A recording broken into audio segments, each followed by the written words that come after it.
നമസ്കാരം. റാഫ്റ്റോക്ക് ഫുട്ബോളിലേക്ക് അവർക്കും സ്വാഗതം. യുവേഫ ചാമ്പ്യൻസ് ലീഗിൻ്റെ സെമിഫൈനൽ ആദ്യപാദ മത്സരത്തിൽ ഇന്നലെ ഇന്റർ മിലാനും FC ബാഴ്സലോണയുടെ മൈതാനത്ത് 3-3 സമനിലയിൽ പിരിഞ്ഞ കളിയിൽ കിടലിനൊരു ഗോൾ അടിച്ചിരുന്നു ലാമിൻ യമാൽ.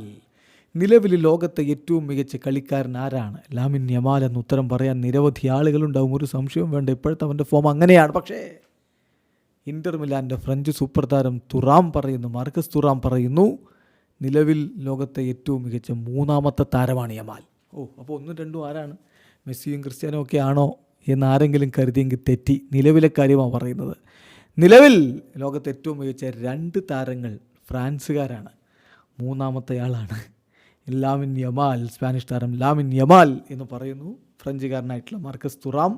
ഇന്നലത്തെ കളിക്ക് ശേഷം അദ്ദേഹം പറഞ്ഞു, എന്തൊരു പ്രകടനമാണ് ലാമിൻ നടത്തിയത്.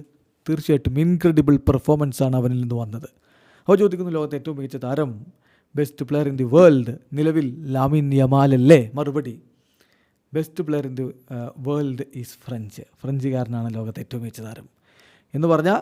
And second best is French 2. രണ്ടാമത്തെ ആളും ഫ്രഞ്ചുകാരൻ തന്നെയാണ്, Ousmane Dembele and Kylian Mbappe.